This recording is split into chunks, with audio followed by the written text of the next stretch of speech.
we cannot sit back, sit idly, and wait for change.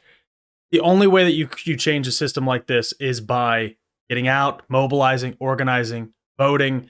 Look, if you are somebody that wants to get into criminal justice, to get into law, to get into policing, taking these positions, like I said, even in Memphis, where this happened, the district attorney is a progressive, and that still isn't going to stop it necessarily.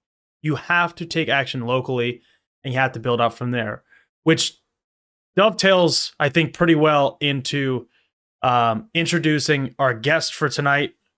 Not that he is a cop, but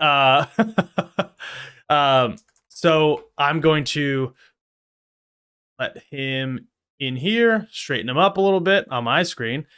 All right. Without further ado, we're going to take, I think this might be the first time ever that I'm having a guest on the second half of the show. We're doing this, I think, pretty smooth. This is pretty technically savvy considering the way that I started off the show, but welcoming to the show now, we have my friend, my former running mate, but current Doylestown Township Supervisor and Bucks County Young Democrats President, Dan Wood, to the show. Dan, you're on live. This is your first time on the program, and you're on live.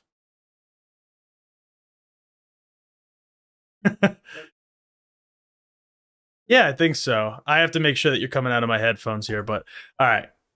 Yes. All right, we should be good now. All right. So, I asked you to come on today in a number of different reasons, but first, tell people who you are beyond just what I described, and why you decided to get involved in local politics.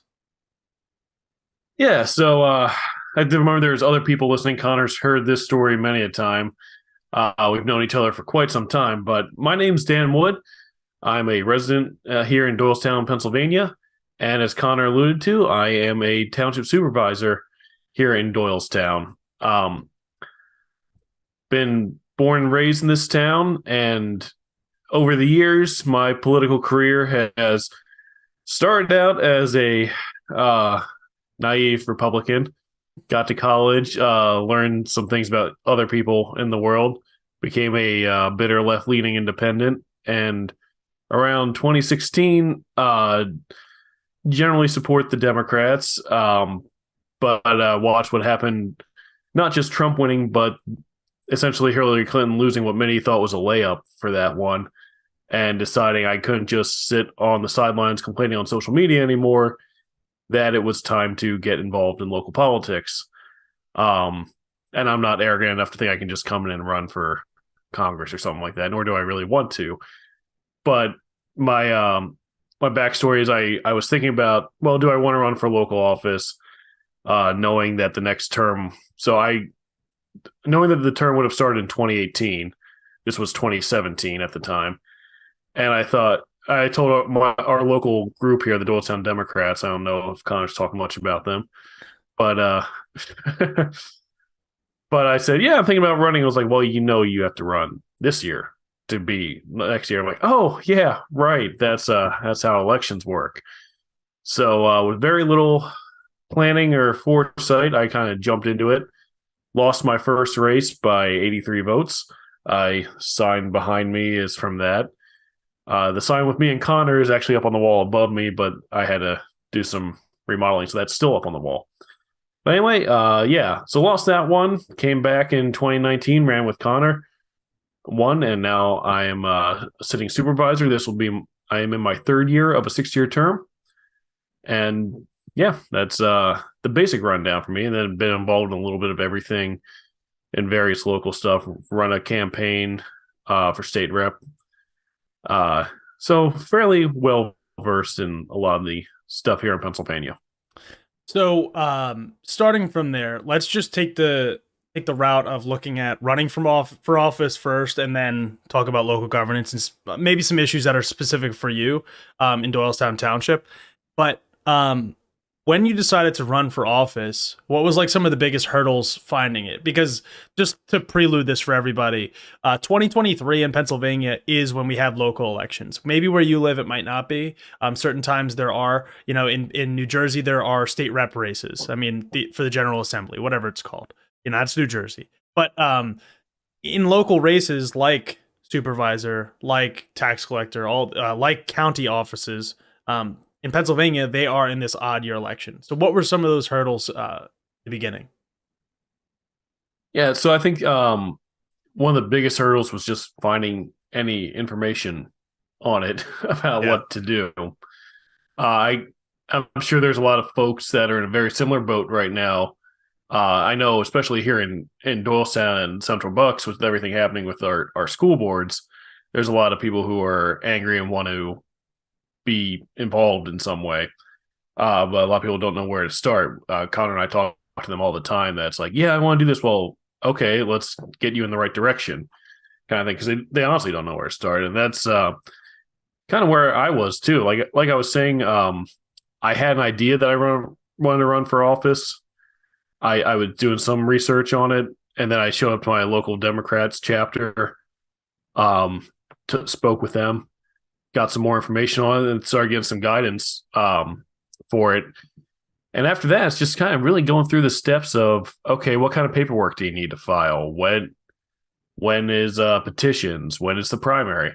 Because there's a lot of like technical details that go into this stuff that you know it or you don't know it. And that's something Connor and I have been trying to work on for a fair amount, is to make that path easier for people.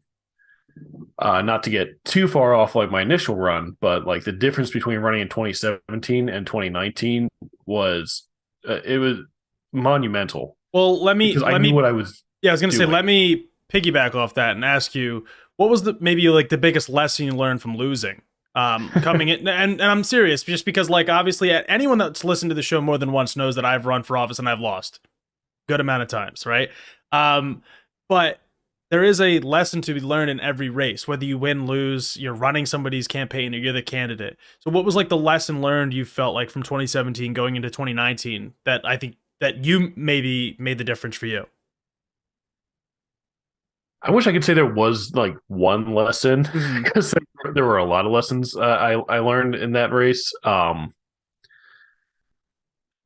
think the biggest thing for me, if I had to pick one thing from 2017, was really just learning how to door knock Okay. and Yeah, that's a good going one. out and meeting voters. Um, Back in 2017, I wouldn't have been comfortable talking about this, but I'm pretty comfortable talking now. I have like pretty bad anxiety, especially social anxiety with people I don't know. In addition to that, I hate when people come to my door, so I project all that on these people. Don't want to. They don't want to talk to some stranger coming out their door. Mhm. So it took a lot for me to really get comfortable with the idea of going door to door and talking to people. I will say I've done a lot of door knocking since then, not just for myself but for other races, and it's a hell of a lot easier to talk about yourself at the door than it is to talk about other people, because you can have real conversations with people. And that's the thing I learned, is really just to have how to have conversations with people that matter to them and talk with people. I have a lot of experience doing customer service in various jobs before I ran for office. And one of the biggest takeaways from that is half the time when people are yelling at the manager or something like that, they just want to be heard. And that when you come to them at the door, it's not just making promises. Yeah, I'm going to fix your road. I'm gonna put sewers in, that kind of thing. That's important. But a lot of it is, and they remember that you took the time to listen to them.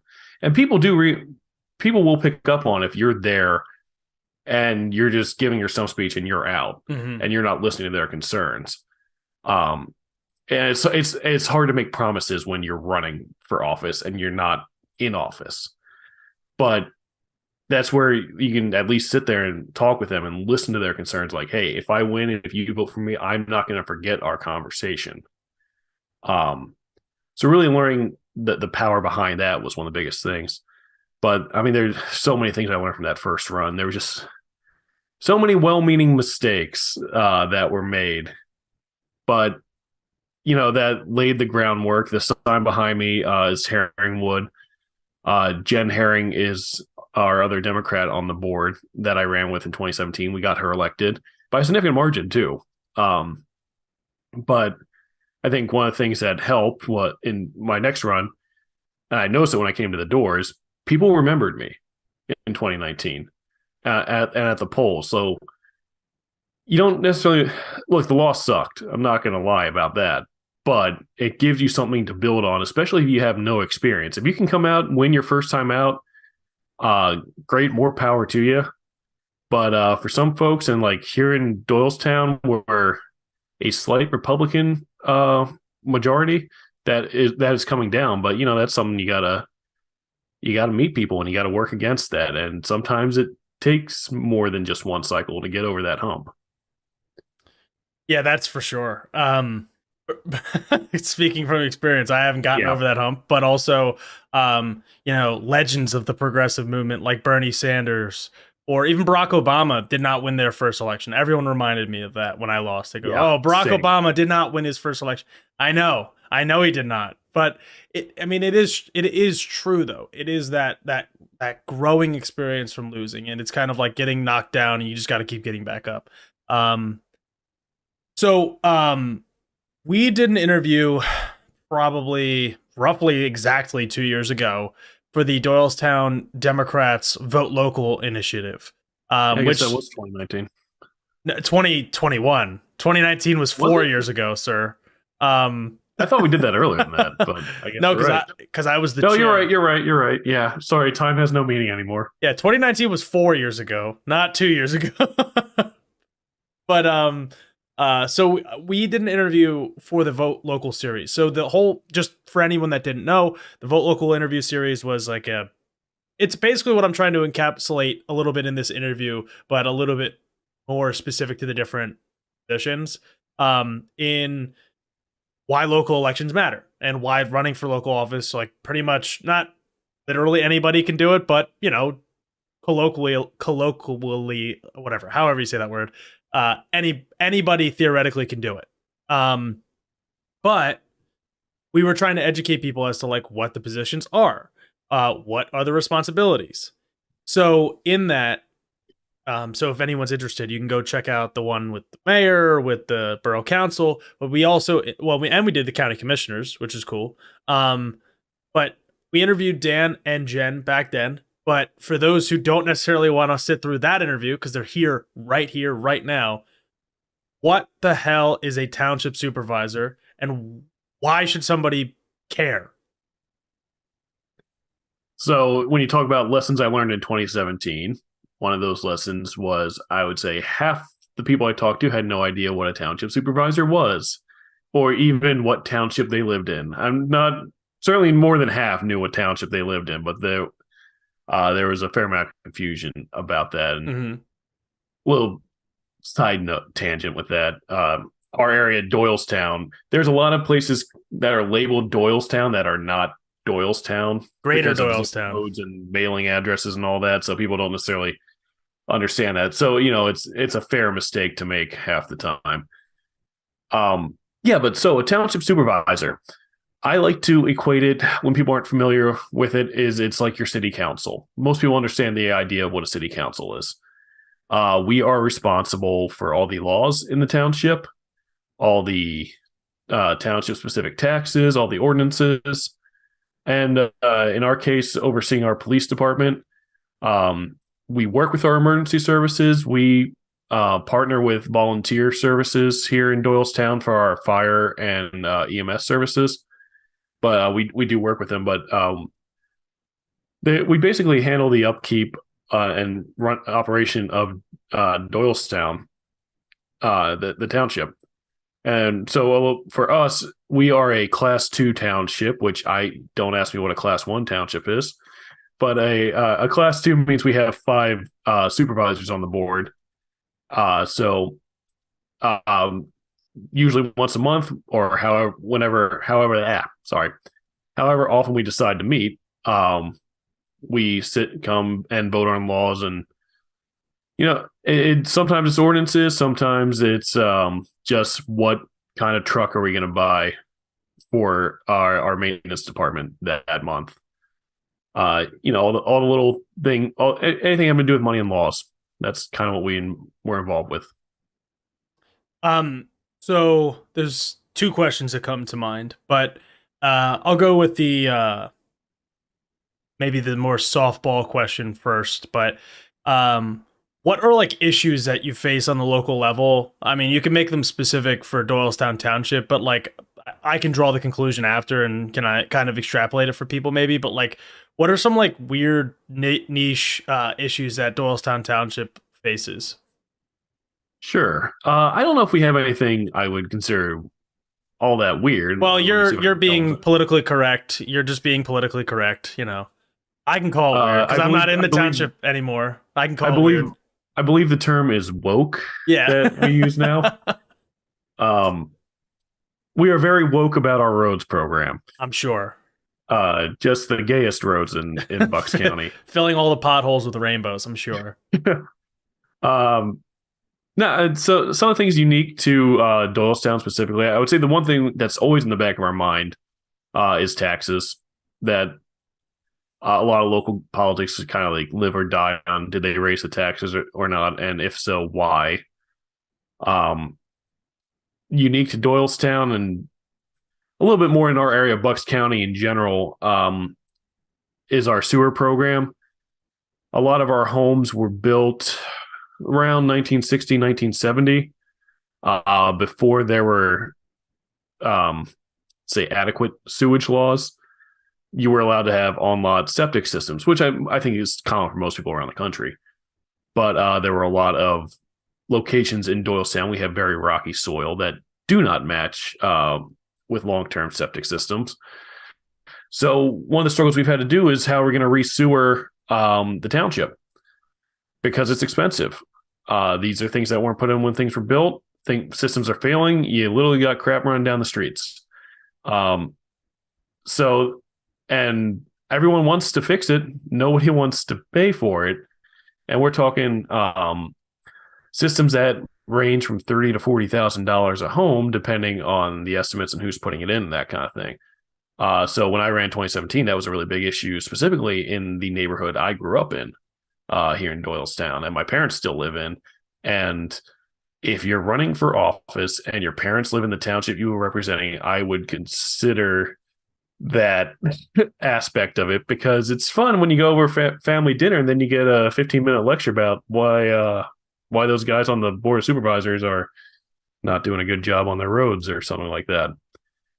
But yeah, I would say sewage is probably the most unique thing to Doylestown. It's not that even that unique, but it's something happening in a lot of places around Bucks County. And we have to work with inside of what's called an authority, because we don't own our sewers. They were sold back in the 90s. I've heard various things about how much they were sold for. I've heard we got some money. I heard we sold them for like a nickel. It makes it a lot harder to actually do anything with your sewage, because we have to go through all these authorities, and then it shifts the burden onto individual homeowners. And you have homeowners that may have just replaced a system, either their septic system, put in a sand mount or something like that. That's $40,000. Now you're asking them to spend another $40,000 for a sewer. And I'm just picking numbers out. Please don't reference this later. I'm writing We'll come it up with down those right actual now. numbers when we get to that point. But yeah, we got that.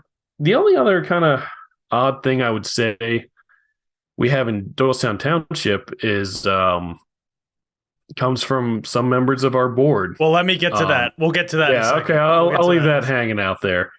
But I'll say like issues of decorum and that kind of thing. Yeah.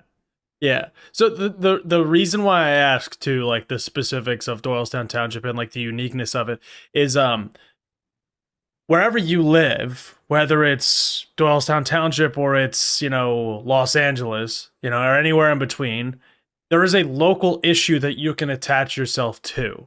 Whether and this comes from a progressive viewpoint, but, even if you are some libertarian person, you're going to be able to connect to people on the local issue, whatever that issue is, if you can speak to it, if you understand where people are coming from. So it's a mixture of what Dan's saying is being able to talk with people at their door, learning what's important to them.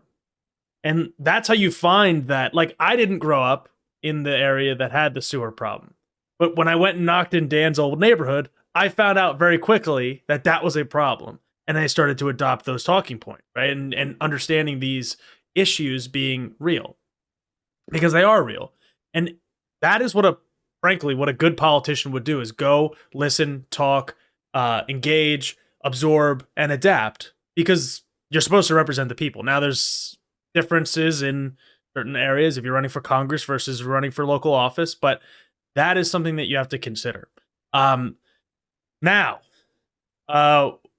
my second question of that two-part question series basically was, why is it important to have Democrats or progressive candidates? You know, if you can get, like in Philadelphia, we have a Working Families Party person, Kendra Brooks, on the Philadelphia City Council. You know, that's not necessarily the easiest thing to do, to get an independent or a third party, but from our perspective, we both are Democratic Party officials. Some might call us hacks, but I would call myself a hack. It's fine. But you know, as you know, from our perspective, to get progressive things done, why is it important to have Democrats on the board, and then we can go into the personnel issues that maybe you face. Yeah. In general, the hope is that if you have fellow Democrats on the board, that they have like-minded ideals that you do. Now, I'm sure Connor's talked about many times on this show. I'm a regular listener, as he knows. I don't miss an episode. Yeah, I'm sure. But you know, progressives versus centrist Democrats, you know, but in general, there should be, you'd hope there's a shared ideology. Some of the things we focus on, myself and the other Democrat on the board, environmental issues and issues pertaining to equal rights and that kind of thing. Now, we're lucky. I hope your audience doesn't get mad at me, but we are lucky to have some Republicans on the board that value I'm going to get mad rights. with you, but so we've been able to pass some environmental laws in Doylestown Township, including the Ready for 100 initiative, which has us transitioning to net zero carbon emissions by 2050. So that's a goal we worked on and are going to continue to work. We're building a new building, and finances are an issue when you're trying to get something that's affordable and sustainable, and compromises have to be made, unfortunately. But we are doing everything in mind of hitting that 2050 goal. It may not be a 2025 goal, but we're going to do everything we're doing is to hit that point. A slight side note, I used to think that every politician is going to disappoint you except for yourself, so run. But then you find out you're also going to have to disappoint yourself. You have to take compromise votes to at least get some of what you want, if not all of it. But other reasons to have Democrats on the board, there's a lot that has to do. We have various subcommittees in the township. I mentioned environmental. We have an environmental advisory council that's actually mandated by the state, that every township has that in Pennsylvania. We have roads. We have a finance committee. We have our parks and rec. We have a dog park committee. If you want woke dogs, we need Democrats on that. But it's important to have those liaisons there, because we aren't meant to steer those committees. The committees come to us with proposals and that kind of thing, but it's important to have that kind of feedback with them and to be engaged. And I think there are certain issues that Democrats tend to gravitate towards, like the environmental policies and such. And, Ms. Herring and I would like to see more protections put in place for folks based off gender, orientation, race. all those pieces, because the state doesn't have that and refuses to do anything about it. But we really can't move on that with just the two of us at this point. Um, for various reasons. It's not necessarily that some of the Republicans on the board don't agree with us in principle. They just sometimes they don't think it's the purview of the township to take that stance. And that's a more philosophical debate about what your role is as a township supervisor. Are you there to do the minimum to keep the town running, or should you advocate on state and national issues as well? Yes, and how to put this nicely? There are some people that ideologically don't want certain things, right? And they can use that as a veil. So that's where you need to have Democrats to win these seats, and you need to have progressive people to take these positions. And I'll say it, and Dan doesn't have to, right? So, because there are protections that a township can pass. I mean, there's a difference between Doylestown Township and Doylestown Borough for that reason, and it's not just because oh, all the old folks that have been in the borough council really prefer all this quote woke stuff. It's just that we have Democrats, and we elected Democrats, and that's what they want to do, and they want to protect people's rights in our town. And maybe that's enough to pressure some Republicans, hopefully in the township. Maybe it's not, but there is an ideological difference for sure. Some more than others, and which I guess can lead into the real, elephant in the room, not the rhino, the elephant in the room that in Doylestown Township was the woman that I actually lost to, Nancy Santa Cecilia.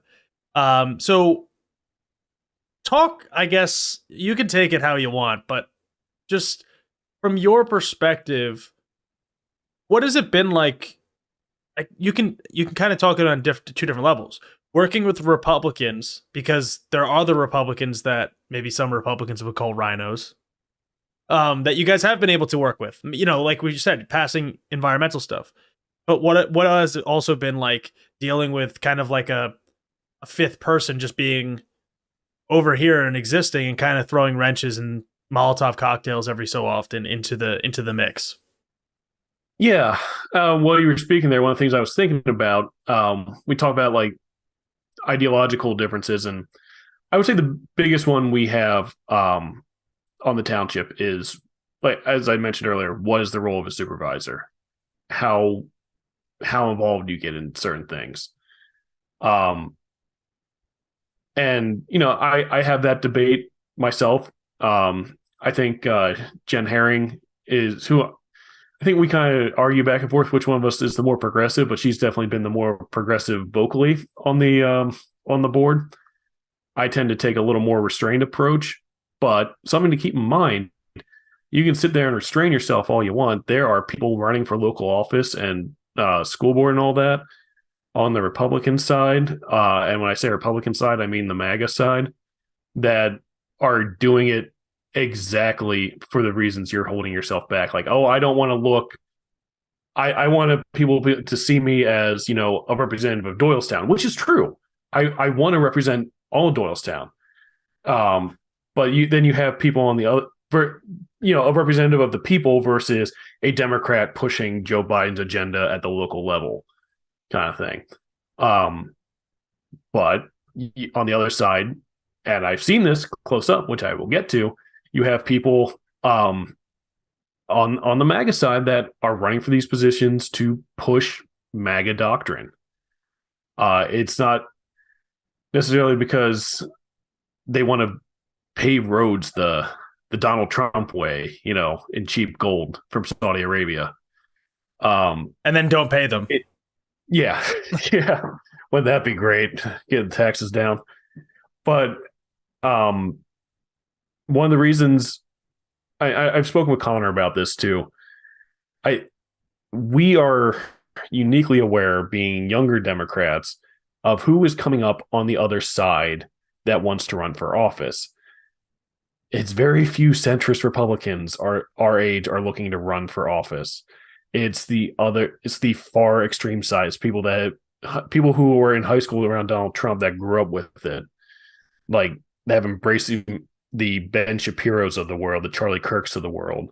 These are the people that are going to want to run for office, and I think Connor and I are painfully well aware that we have to fight them off probably the rest of our lives, because they're not going away, and they're running for things like Montgomery County.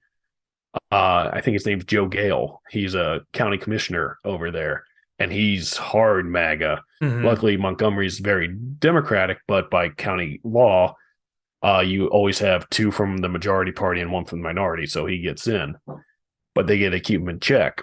And I mentioned that because as Connor keeps circling back to what he wants me to talk about, so I'll get to it. One of our members on our board, Miss Santa Cecilia, is involved with I don't know if she's directly involved with groups like Moms for Liberty, which is a hard right MAGA school board target thing. I don't know if she's directly involved with that group, but she's involved with people that are associated with that group. And she used to work for this group. I forget what you'd call them exactly. They're called CB Cares. They're like an auxiliary organization for our school district to help them out with things. She used her access through that group to go to the schools and circulate this letter that had called out the teachers union, the head of the teachers union, preached great replacement theory. No, I'm not kidding about that or exaggerating. It literally said, why do they want to replace you based off the color of your skin, referring to the teachers union. And specifically the leader of the teachers union, who was a former teacher of mine, which is doubly like, I was like, but go ahead, I'm sorry. Just had to put that in there.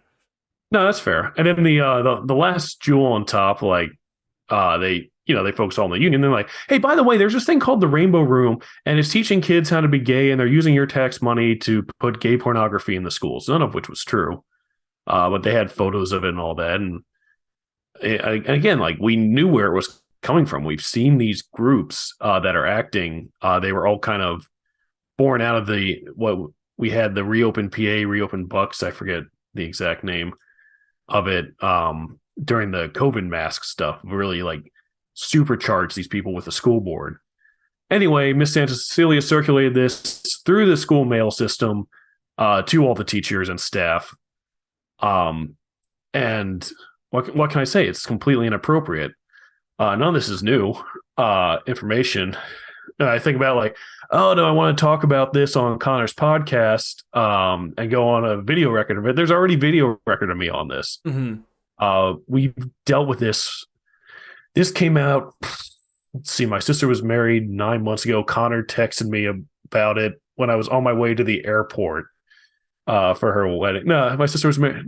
Sorry, I gotta think how old my nephew is. This was back October 2021. 2021, yeah. So then November, all the supervisors, besides Miss Santa Cecilia, asked her to step down over this because clearly we thought if these are the values she holds, she cannot represent the residents of Doylestown Township. Now, I'll be honest, we are a very white community here in Doylestown, but we have people of color that live here.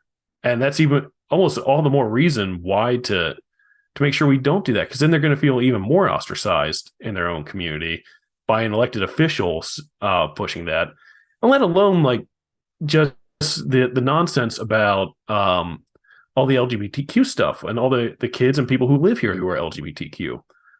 All of us said she stepped down, and to their credit, the other two Republicans on the board have been some of the most vocal calling for her to step down.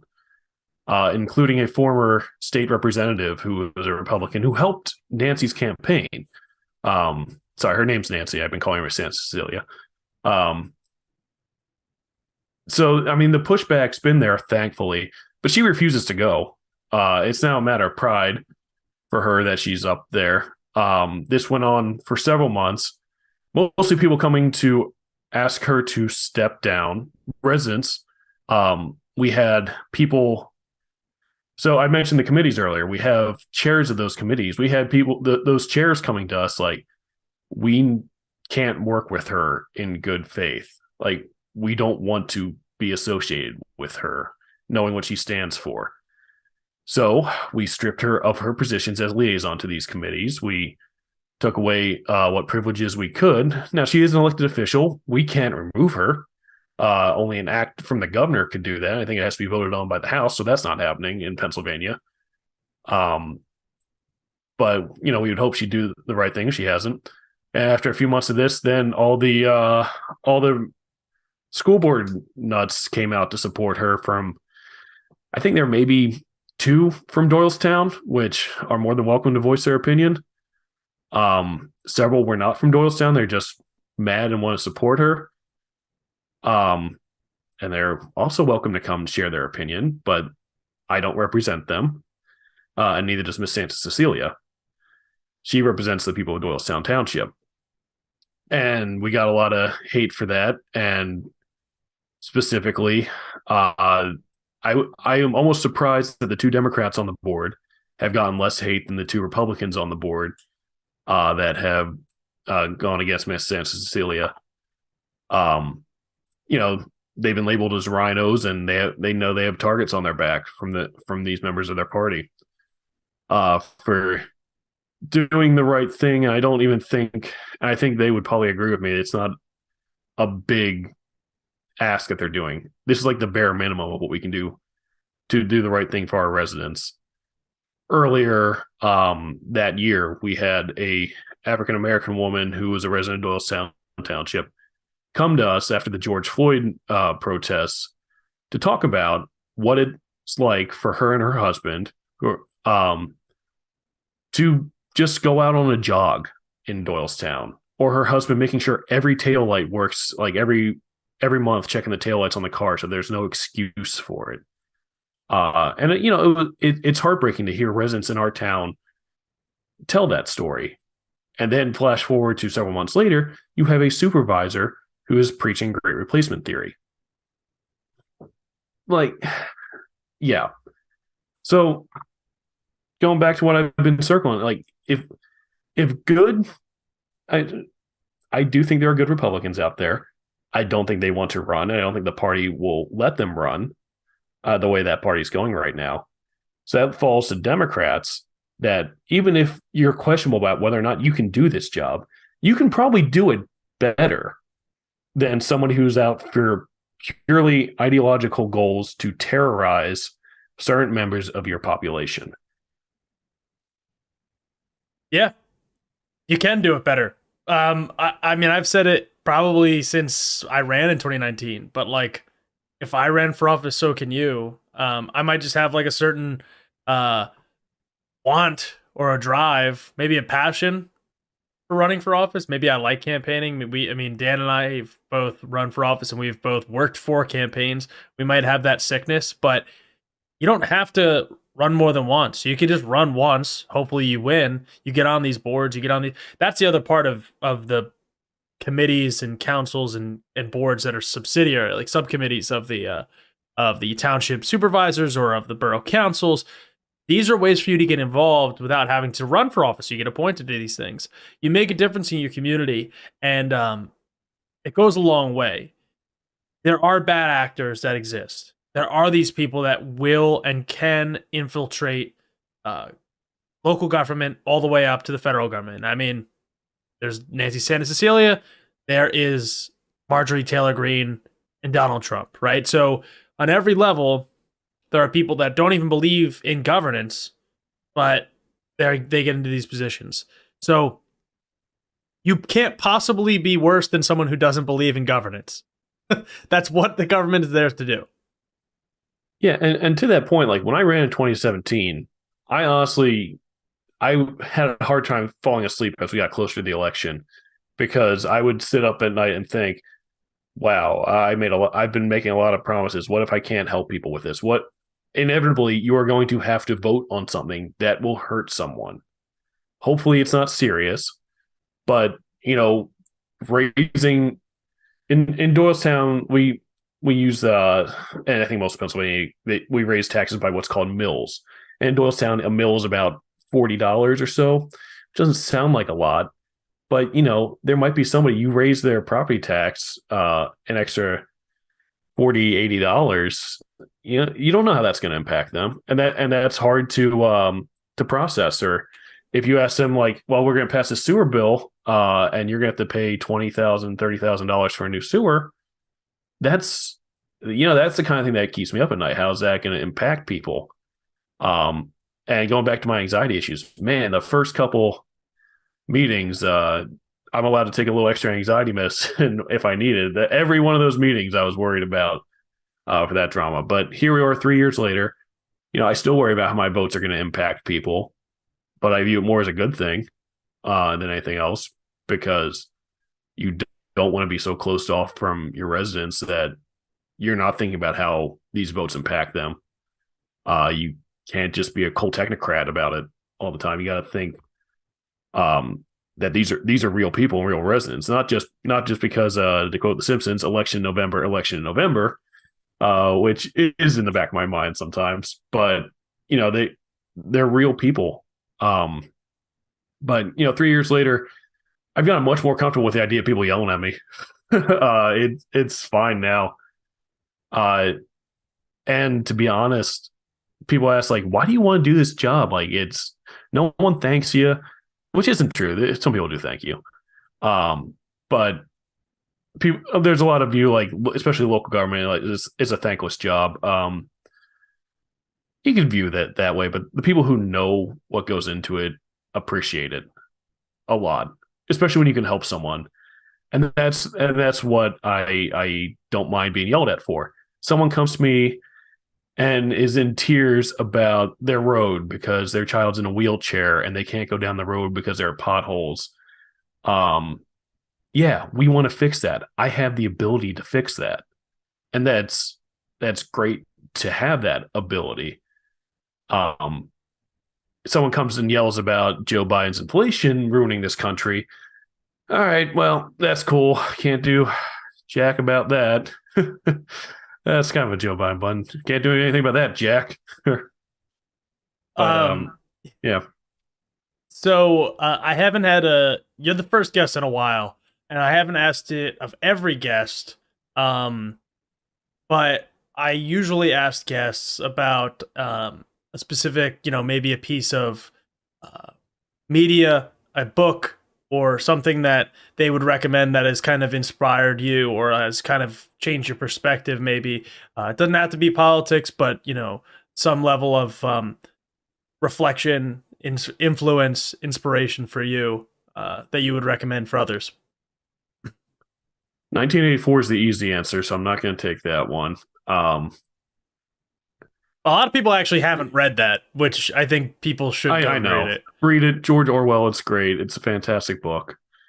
I would say probably one of the more recent things that's really stuck with me is as a comic, John Lewis's March. Okay. Is a really fantastic series. I had read it shortly after 2016, and then again when the George Floyd protests were happening. If you're interested in the civil rights movement, I know Malcolm X and Martin Luther King obviously get a lot of the praise for it, but what John Lewis and his group were doing, it's a very different it's kind of like walking the middle line between Malcolm X's philosophy and Martin Luther King Jr.'s philosophy. And it's especially reading it after 2016 and again reading it after the George Floyd protest, to see those echoes still in our society, especially as a comic. And I'm not a huge comic book person. Connor is, but to see the illustrated faces of like hate and anger, saying these things. I know it's not like picture perfect of the time, but it does remind you of it's not just angry white man in white robes that were doing these these they were kids that were listening to what their parents preached. They were driven by not just the men, but they driven by the women behind the scenes. And you see that with some of these school board groups, these extreme right ones, that it's I don't want to use the term, but I can't think of a better one. But like white woman tears over I thought you were going to things say like fascist. no, I can use fascist. um, but like there is an element, especially when you look at civil rights, there was the element of the purity of the white woman kind of thing. And the only reason I feel weird about talking about it because I am a white male, I can't begin to understand the black experience in this country. But I try to listen, and that's why books like March are useful to understand where it comes from and see the parallels again today. Yeah, I mean, especially like, I let Dan in at, like, as I was transitioning, from the first half of the show. The first half of the show was about police brutality and the killing of an unarmed black man yet again. So, and today's February 1st, the first day of Black History Month. I mean, like, that's a good suggestion. Yeah, I realized when I said it, like, oh yeah, that's a great Black History book because we're in that. Like, that wasn't intentional, but it is genuinely one of the more motivational, inspirational things I've read in the past several years. Yeah, and there's books. I have them over here on my shelf too, where it's just like I say it every time somebody. It's pretty much every February, I guess. But like at this point, the assassination of Fred Hampton, the autobiography of Malcolm X. There's a book called Radical King about Martin Luther King. I mean, there's plenty of books about this history. There's plenty of stuff to read. There's plenty of ideological stuff to dive into, and there's plenty of just like humanizing stuff to dive into. Again, that's why we talk about watching these videos and seeing what happens, not just the abstract. Look at it, watch it, read it, engage with it, and that's how we all learn and grow from it. Last question. Not all that serious, but what was the best part about running for office with me? Or the worst part? Or the worst part? The best part was that you got it. Like, it's a very broad thing to say, but you picked it up very quick about like what we had to do. I was gonna say I did not get it because I lost. But no, but you understood the process of how to run. And it's a difficult thing for people to understand. Since we're talking about local government and how to run, it is not like running for anything you see on TV. Mm-hmm. Get that out of your head right now. It is a very you gotta go out and knock doors. You're not kissing babies. What was that? You're not kissing babies. I mean, you could. Good luck with that. But it's a much different pace. Now, there's some things like you got to watch what you say and all that, but the idea that you're going to have this like big gotcha moment on the other side or something like that, like you're going to get them. It's going to hit the news cycle, and that's going to be that. That don't happen. Unless you have a big budget that you're campaigning with and you have a very good local newspaper, that's likely not going to happen. You can get some cool hit pieces on you. Yeah, you can. Some of us get those. And they probably won't do much, True. To be honest.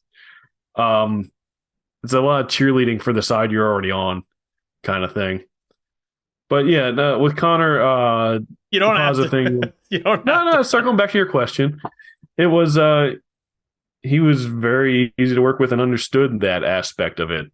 And did what he was told for the most part. Because I kind of ran the show that cycle. All right, we don't have to hear the worst. We don't have to hear the worst part. It's all good. I was perfect. I'm trying to think if one quick thing comes to mind or not. I was perfect at running for local office. Nobody could do it better. I'm the best. The best it's ever been. The worst thing was just how young he was. I mean, was he even old enough to run for office? This guy, look, what is this guy? 23? He doesn't even. What did he know? Yeah, if it makes him feel better, I'm 36, and everyone thought I was in my maybe mid-20s the first time I ran. So, which I would have been 33 at that time, but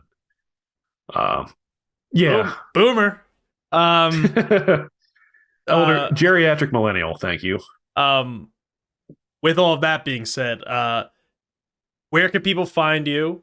What can people do to get involved with maybe the Young Democrats, etc.? Social media, anything else you want to plug? Go for it. Yeah, so I'll start with the Young Democrats. I have not talked much about them on this, but I am the president of the Young Democrats of Bucks County.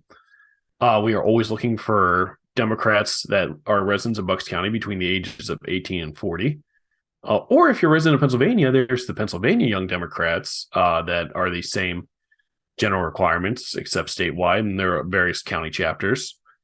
But we are always looking for members. You can find us on Facebook at Bucks County Young Democrats. If you Google it, we come up. Now you have one of our Twitter handles off the top of my head. I don't know. Bucks Young Dems. Yeah, thank you. Making me look bad. But Bucks Young Dems is our Twitter handle. We're on Instagram as well. Myself, I am on Twitter, most active, and Instagram. My handle is DWood DTown. Is it Danwood DTown? Sorry, Danwood DTown. I don't pay attention to my own handles. And for fun, I also do like writing stuff on the side at Rubber Duck Writing. So that's on something YouTube. You can find on YouTube and stuff. YouTube and on Twitter and all that. Very different take. I do get my little moments in, but that are political. But for the most part, it's just about some writing I'm doing. Perfect. But yeah, the political stuff is all on the other stuff, and I don't quite have the hot takes Connor does on my social media, but they're there. Mine aren't that hot. Usually they're pretty like lukewarm. I feel like people know what to expect from me. But with that, Dan, thank you for coming on the show. This is your first appearance after so long.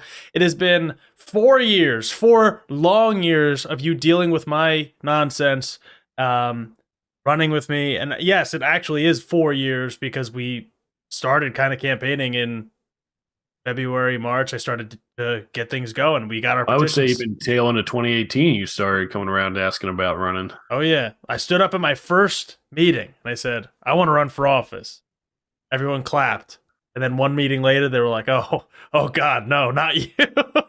Oh, no, he's serious. Uh-oh. All right. Thank you, Dan. You're welcome to come back anytime.